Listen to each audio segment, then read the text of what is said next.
Aloha from Pahoa. We are here off of Highway 132, Pahoa-Kapoho Road. We are just makai of Noni Farm Road, and we want to show you the cracks that have started developing here on the highway. Now, my understanding is that these orange spray paint markers, those indicate the initial cracks from when Hawaii County Civil Defense officials, highway divisions, first arrived on the scene. But as you can see, there are now many more cracks than that. So Ikaika Marzo, of course, who has been helping run Pu'u o Puna, the information hub, donation drop-off, and supply distribution center at Highway 130 and 132, was one of the first to report the cracks. All right, Ikaika, tell me how much this situation has changed. We've been checking this road out because there's tons of earthquakes in the last couple of days here. But we've been checking out the road, and then earlier today I came across these cracks that was going kind of perpendicular with the road, and it's getting more and more, and it's getting wider. So this is kind of getting serious now. So obviously you can see traffic is still being allowed to come and go, and that's important because, as we both know, Highway 132 right now is the only route. This is the detour route for anyone who lives in Kalapana Kapoho. If this were to get cut off, how many communities are going to be impacted? Oh my God.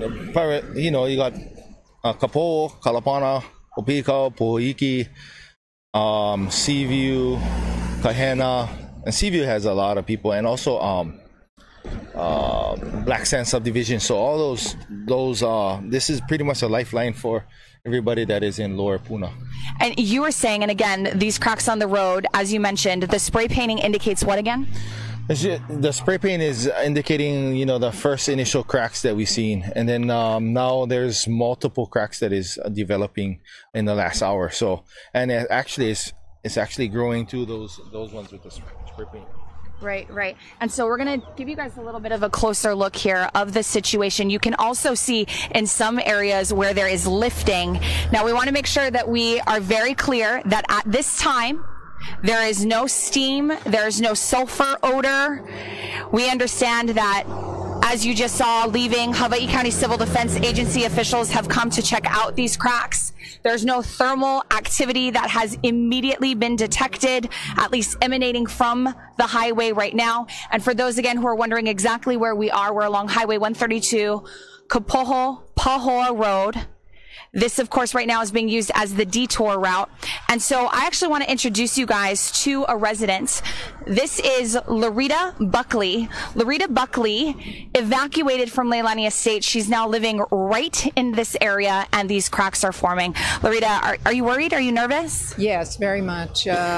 We evacuated from Leilani last Thursday, moved in with friends here at Noni Farms Road, thinking we were getting out of the way, but not so much. Yeah.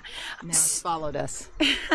Well, it's not you. As officials have been telling us, the entire lower east rift zone of Kilauea is activated, which is why they want anyone, again, who lives in lava hazard zone 1 to be prepared, to know that they may have to evacuate and they need to be ready to do so. So now that you see just how active all of that magma is, how does that make you feel about what your next plans might be? I'm ready. We're packed up again. My cats are ready to get in the carrying case. We're ready to take off again.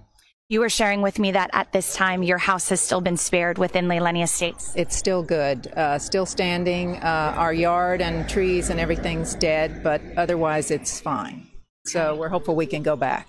And right now you said access into the area of the subdivision, at least where your home is still unobstructed, so you are able to check your property. One road is open. It's there's a small area on the side of a fissure that you can scoot by, and otherwise all the roads are blocked. And so to see again the way that this activity is starting to stretch further northeast from the initial eruption activity of Leilani Estates, how does that make you feel about what you would want other Lower Puna residents to be aware of? When those earthquakes start, get ready. We had earthquakes, a swarm last night and the night before, so we knew it was coming, kind of getting ready, and they came by today to warn us that we should be ready at a moment's notice. So they did, and that was Civil Defense? Civil Defense. So we're ready to take off. Loretta, we wish you the very best. Thank you. Thank you. And so again, we want to show you guys these cracks in the roads because as you can imagine, as folks are hearing about what happened here, they're starting to gather, they're starting to take pictures, they're starting to assess the situation for themselves. You can see a little bit of lifting in the road. That was described to me by civil defense officials who were here on the scene checking this out a little bit earlier. And we're going to let this truck pass by.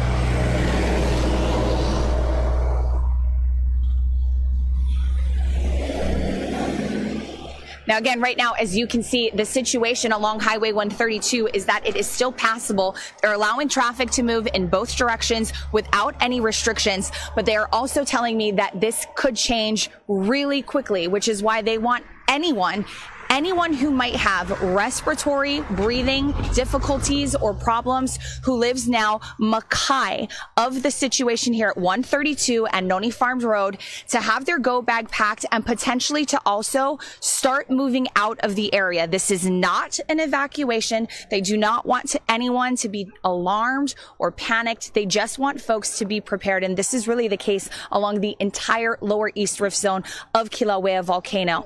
Keep in mind, the situation at Halema'uma'u Crater is still one that folks are monitoring closely. That's because the lava lake there continues to drop more than 1,000 feet in just the last 3 days. USGS HVO scientists who are keeping a very careful eye on that situation, taking all of the measurements and data that they need, say that it is definitely possible that there could be a steam explosion coming from Halema'uma'u Crater. And if that were to happen, because it interacts with groundwater, because of how low that lava lake has dropped, it's starting to now get close to the water table. That could create a really violent eruption, a steam explosion that could send boulders that are more than a ton in weight at least half a mile from the crater eruption site if that were to occur, which is why they want folks in that area to be prepared, and they want anyone who's going to be whatever is downwind of the situation at the time to be prepared for the possibility of ashfall, which they say won't cause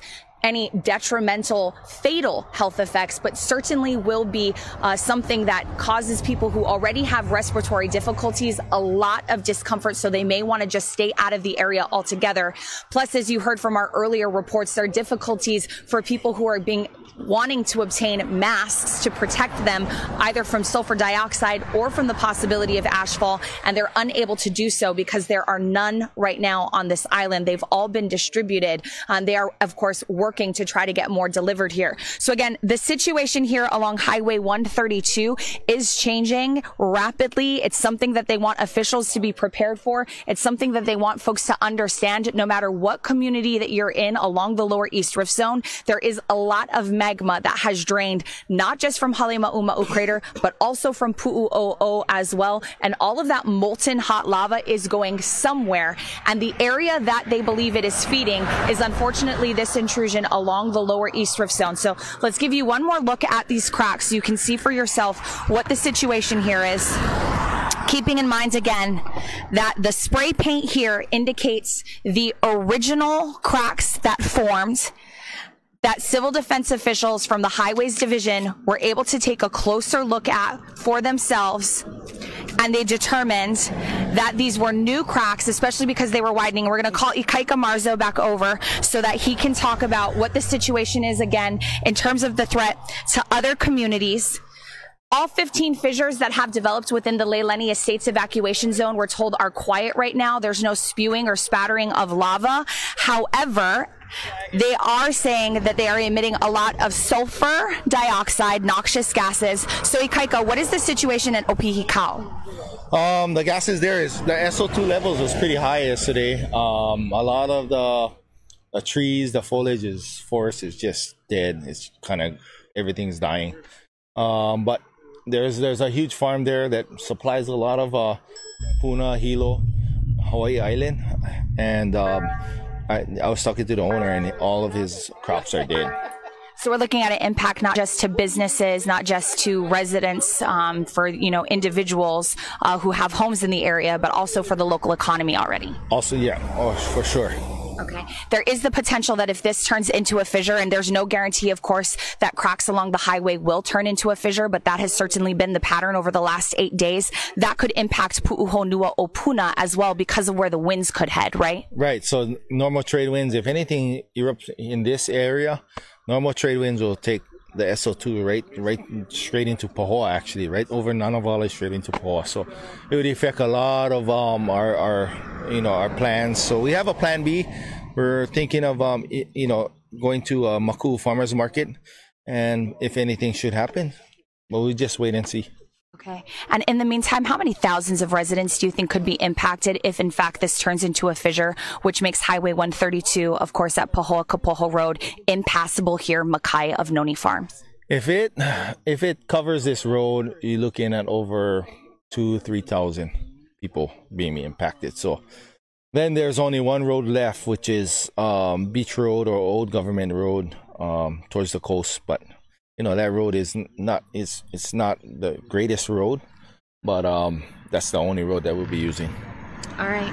Ikaika, thank you so much for everything that you're doing to keep the community informed, to keep them prepared, to make sure they have everything that they need. And of course, that's why we invite you guys to follow along to Hawaii News Now, not just on air, online, but streaming on our mobile device through our mobile app. And of course, making sure that you sign up for those county Blackboard alerts, along with USGS, HVO, Kilauea Volcano email updates, and the Nixle alerts that come out from Hawaii County PD. It was that alert system that let folks know earlier today that they needed to be vigilant if they were in the area between Kalapana and Kapoho because of the potential for an imminent eruption coming from any area along the Lower East Rift Zone that could happen without much warning. Of course, we want you guys all to take care of yourselves, take care of each other. Malama pono, aloha, and a hui ho.